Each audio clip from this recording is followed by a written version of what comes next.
Olá, começa agora mais um Academia, o programa onde a sua pesquisa é o destaque. E hoje a gente fala sobre preconceito e discriminação pela internet. Quem apresenta o tema é o doutor em Direito, José Eduardo Lourenço dos Santos. Preconceito e discriminação pela internet, legitimidade da incriminação. Tese apresentada como requisito parcial à obtenção do grau de doutor em Direito no programa de pós-graduação em Direito da Universidade Federal do Paraná, sob a orientação do professor doutor João Valberto Garcês Ramos. E para debater o assunto estão aqui o mestre em Direito Guilherme Sena e o mestre em Direito Digital e doutorando em Direito Frederico Menberg. Guilherme, obrigada pela sua presença aqui no programa. Eu que agradeço. Obrigada, Frederico. Obrigado. Bom, e agora vamos entender um pouco melhor essa tese. Confira um rápido resumo. O preconceito e a discriminação sempre estiveram presentes na história da humanidade, mas hoje é questionado o limite da liberdade de expressão com o uso da internet. Até que ponto um direito fundamental pode servir como justificativa de tais práticas? A pesquisa analisa esse paradigma de discriminação e preconceito e a atuação do direito criminal na proteção de bens jurídicos. Obrigada, doutor José, pela sua presença aqui no programa da TV Justiça. Eu agradeço a oportunidade pelo convite de estar aqui. Bom, e vamos falar então de um tema tão atual e tão polêmico, né, que a gente fala sobre discriminação e preconceito pela internet. Hoje em dia, a gente sabe que acontece muito e com o Marco Civil da Internet, algumas atitudes têm mudado, né? Por que então da escolha do seu tema? A escolha do tema veio já decorrência da dissertação de mestrado, onde eu trabalhei com a privacidade pela internet e os aspectos criminais. E a questão da discriminação racial, o ódio racial, como alguns falam, é um tema atual, presente, e tem também a questão de fazer uma diferença que ocorre muitos enganos na prática, se confundir o racismo com a injúria racial. Uhum. E todos eles hoje têm um mecanismo novo que é a internet para a sua prática, né? Então a internet, de certa forma, ela potencializou a prática desses crimes. E as pessoas acham mesmo que vão ficar impunes? Tem a sensação de impunidade que, na realidade, não é bem assim. Existem mecanismos para tentar se chegar à autoria dos crimes, mas a própria sensação de impunidade acabou aumentando a prática dos crimes. Não diria até aumentando, mas pessoas que antes praticavam de uma forma mais velada estão se expondo mais, acreditando no sigilo do acesso à internet. E o grande canal são as redes sociais? Não só as redes sociais. As redes sociais hoje são um mecanismo forte disso, né? Mas os próprios sites, existem sites específicos de neonazismo que pregam esse ódio racial. Entendi. E você fez algum estudo na sua metodologia, né? Analisou alguns casos ou não? Foi uma pesquisa mais bibliográfica? Não, foi uma revisão crítica, né, de bibliografia, jurisprudência e legislação, passando por alguns casos já ocorridos na internet. Você pode citar alguns pra gente? Teve um caso de um estudante em São Paulo, que já faz alguns anos isso. Ele convocou pela internet as pessoas que não gostavam não foi bem racial na época, foi mais de procedência nacional, mas que não gostavam dos nordestinos, para ir lá no terminal rodoviário e expulsar os nordestinos. E o pessoal compareceu em peso. Foi um movimento que ele fez pela rede social? Foi um movimento pela rede social. Teve outro caso também, que já na parte do racismo, que veicularam de agredir um negrinho sujo. E isso teve uma repercussão e uma expansão bem grande. Você também separou para a gente, doutor, alguns livros que ajudaram, né, na escrita dessa sua pesquisa. A gente separou 3, vamos ver agora então quais são. Crimes de Preconceito e de Discriminação, de Cristiano Jorge Santos, editora Max Limonar. Liberdade de Expressão, de Jonatas Machado, editora Coimbra. Introdução ao Direito Penal, obra conjunta de 2 autores, editora Lumen Juris. Doutor José, a sua tese também virou um livro, né? A discriminação racial na internet e o direito penal. O que você fala aqui um pouquinho? É justamente a pesquisa ou você teve que atualizar também, né? Com essa evolução da internet? Não, a tese em si já estava atualizada dentro do que existia na época, né? Em 2013. O livro em si foi, acho que, a coroação do trabalho feito, foi reconhecido pela editora Juruá. Tem o prólogo do meu orientador, Dr. João Valberto Garcês, e do prefácio do professor Paulo César Busato, que estava presente na banca. E eu acho que foi tornar mais público a questão do tema em si e da possibilidade de que existe uma legislação a respeito do tema que pode amparar aqueles que se sentirem prejudicados por esse tipo de discriminação. Fala um pouquinho dessa questão jurídica em relação à discriminação na internet. Como é que funciona? A gente tem que separar a discriminação e o preconceito da questão da injúria racial, como eu disse para vocês, é um ato de segregação, ou seja, você vai tentar evitar que as pessoas pratiquem alguma coisa ou tenham acesso a algo em virtude da sua raça. E a internet, nesse caso, a discussão que se tinha é a seguinte, e é uma discussão hoje ainda, né? A legislação existente é suficiente para os crimes de internet ou não? Foi um debate que eu coloquei na pesquisa, no livro, e a conclusão que eu cheguei é que a Lei 7.716 de 89 é suficiente para amparar as pessoas. Ela tem, inclusive, um parágrafo que fala específico sobre os meios de comunicação, com uma pena maior, uma forma qualificada do preconceito, e que a internet é um meio de comunicação e publicidade. Então, no fechamento, eu entendo que a legislação existente já é suficiente para isso. Não precisamos fazer uma lei nova com relação a esse tema específico. E a pessoa que pratica, então, esse crime na internet está sujeita a que tipo de punição? É uma pena de reclusão. É uma pena de reclusão, se não me engano, de 3 a 6 anos. Uma pena alta, considerando outros crimes que nós temos aí. Bom, doutor José, agora que a gente já entendeu melhor o seu estudo, fica à vontade para apresentar a tese para a gente aqui no Academia. Para tratar do tema de discriminação e preconceito na internet, o trabalho foi dividido em capítulos, né? No primeiro capítulo eu trato dos direitos fundamentais, em especial a liberdade de expressão, que entra em confronto com a igualdade, que é decorrente da discriminação e preconceito. Posteriormente eu trato do direito penal, com a preocupação de não ter um direito penal expansivo, que existe hoje na nossa realidade. Hoje se vê o direito penal como sendo o ponto de solução de todos os conflitos sociais, quando na verdade ele deveria ser utilizado de última ratio, última saída, tendo em vista que a sanção penal ela é muito invasiva. Posteriormente eu entro na internet, faço um estudo breve, já que esse não é o objetivo do livro, não é estudar a internet em si. E, por fim, no último capítulo, eu reúno os três, falando do preconceito, da discriminação pela internet e os reflexos penais disso. Sempre com o olhar que a gente pensa em uma legislação penal, acreditando que os crimes praticados pela internet não encontram amparo legal para isso. Eu diria que 90% dos crimes que nós temos hoje pela internet têm amparo na legislação existente, tanto no Código Penal como leis penais especiais.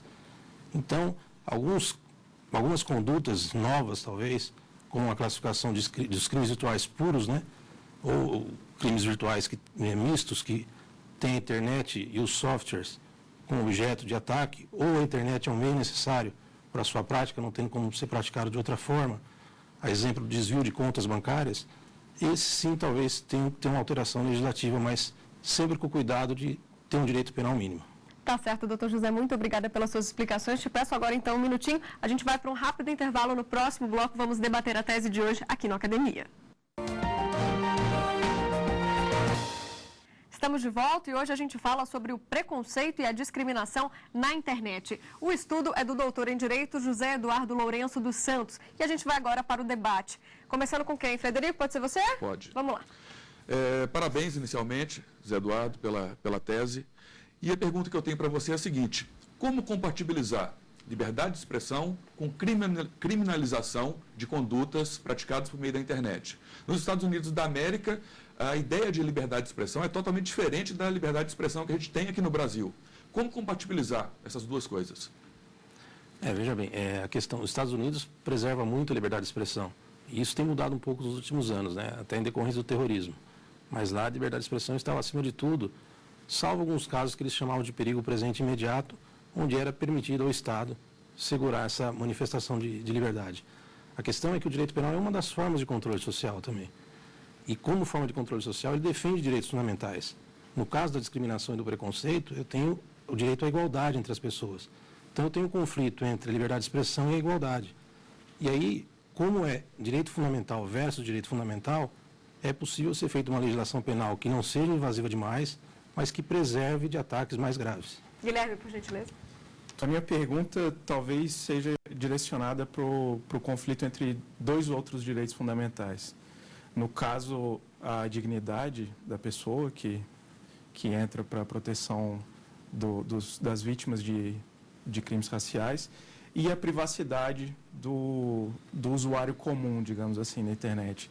Eu gostaria de saber do senhor qual tipo de resposta a gente pode ter para a persecução criminal desses casos, sem que haja o estabelecimento de um estado de vigilância total e completa sobre o usuário da internet. Como o doutor mesmo disse, são dois direitos fundamentais em conflito novamente. E eu tenho que sopesar, se eu não tivesse uma lei específica para isso, caberia ao intérprete da lei fazer esse sopesamento no caso concreto. A privacidade tem que ser preservada a todo custo, mas em determinadas situações é necessário ter acesso a informações das pessoas que praticam crime. No caso da internet, como existe aquela falta de sensação de segurança, né, através da identificação do IP da máquina que fez o acesso, o IP seria o Internet Protocolo, é como um endereço físico nosso. Eu chego ao provedor e, na maioria das vezes, eu chego até a pessoa. Tem uma tendência dessa questão de um escritório ter um IP para todas as pessoas que pode dificultar isso. Mas eu vou chegar à pessoa em si que praticou o acesso, não vou violar dados pessoais íntimos dele, mas eu vou identificar a pessoa. Então, nesse sentido, eu acho que é válido a existência da lei. Frederico, mais uma questão? José Eduardo, com relação à investigação de crimes praticados por meio da internet, pelo que você tem visto, ou pelo que você viu na sua pesquisa, pelo que você tem visto na prática, as autoridades públicas brasileiras estão preparadas para investigar, processar e punir esses criminosos? Preparadas no momento, não. Existem algumas delegacias especializadas ou grupos especializados para isso que buscam uma preparação maior, principalmente na Polícia Federal. Mas nós encontramos também um problema na legislação, no caso processual, porque a prova depende muito do arquivo log que é mantido pelos provedores de acesso. E não existe uma legislação específica, apesar do Marco Civil, que esses provedores de acesso têm que manter esse arquivo log por um determinado período de tempo, como em outros países, onde na Espanha, por exemplo, são 3 anos, o que facilita a investigação, porque através desses arquivos eu vou identificar o IP da pessoa para se chegar na pessoa. Então, não só a parte prática precisa de especialização, mas eu acho que a legislação processual teria que ter uma alteração também. Perfeito. Guilherme? Eu gostaria de saber como que tem sido a atuação no caso da polícia e também do Ministério Público, caso o senhor possa falar a respeito, se há uma diferenciação entre os crimes que são praticados de forma, digamos assim, esparsa, esses crimes raciais na internet, e aqueles que são praticados de forma sistemática pelo mesmo autor. Eu cito o caso, por exemplo, que é citado na sua tese, que é do site Silvio Coerich, se não me engano, que era um site que sistematicamente vinha praticando crimes de ódio, né? Que é diferente daquele cidadão que pratica em um momento apenas. Existe essa diferenciação ou há sempre uma investigação permanente? Não, todo crime que chega a conhecimento, tanto da polícia como do Ministério Público, a investigação deve ser igual. O que acontece é que, em casos específicos de pessoas, vamos dizer casos isolados, a investigação talvez seja feita por uma delegacia de polícia, por exemplo. Já em casos mais complexos, um grupo especial para cuidar disso é mais adequado.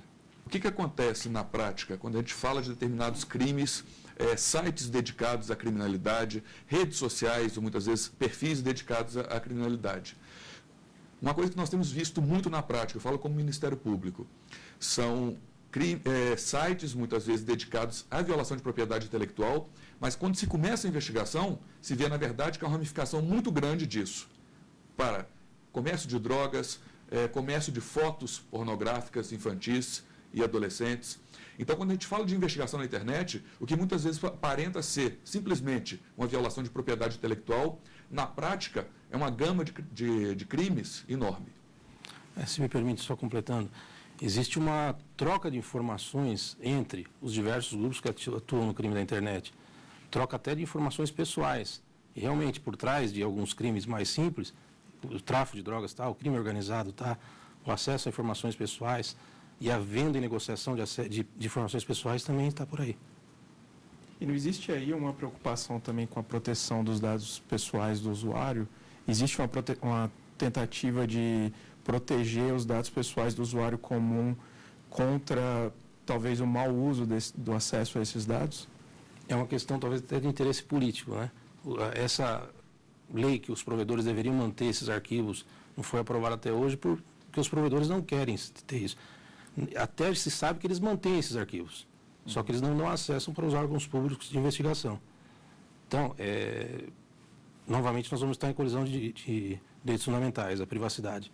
Como eu disse, eu não estou violando a pessoa em si, a sua intimidade, mas eu preciso chegar até a pessoa que praticou um ilícito penal. Existem dados de crimes, enfim, discriminação e crimes pela internet hoje que você chegou a citar no estudo? Tem alguns sites não governamentais que fazem uma averiguação disso. A maioria dos crimes são crimes contra a honra. O furto mediante fraude, que é aquela invasão, você obtém a senha de acesso do banco e faz transferências bancárias para outra pessoa, uma quantidade grande também. Pedofilia é um outro crime que ocorre muito. E a discriminação e o preconceito, acho que está mais reunido nesses 4.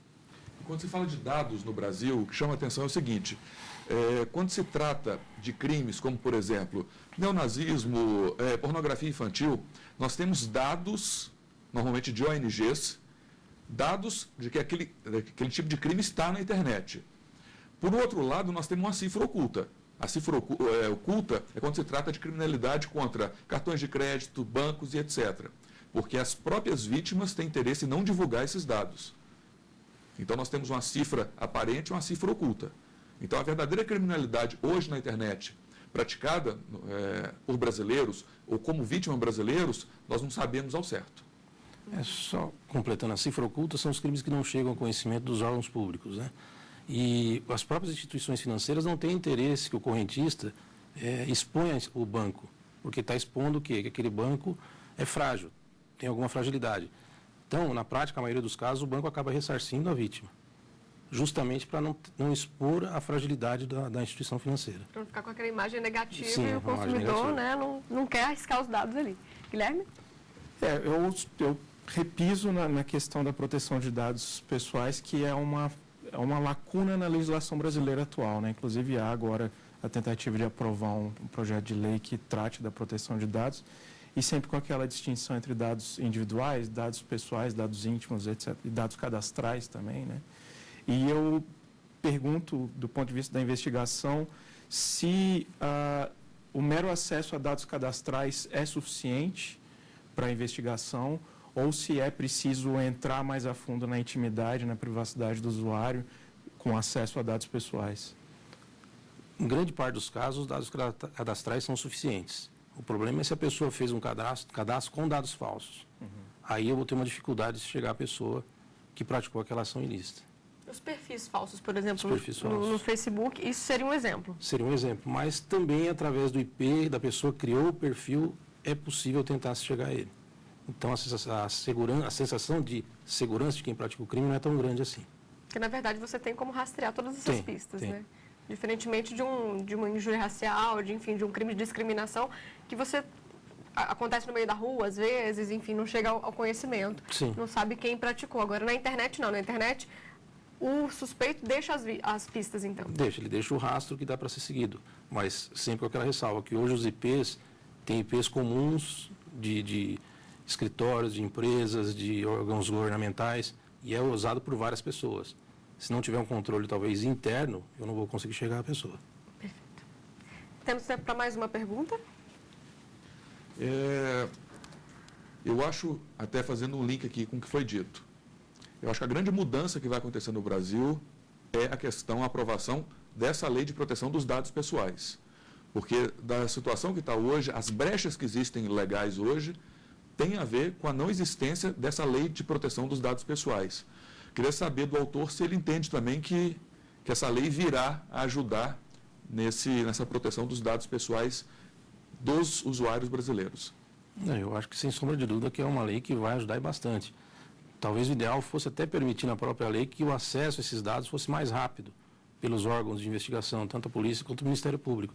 Porque, às vezes, eu tenho que fazer um caminho longo, pedindo para um juiz autorizar a prestação de informações pessoais de uma pessoa, e isso já demora 1, 2 ou 3 meses, e até lá muita prova pode ter se perdido.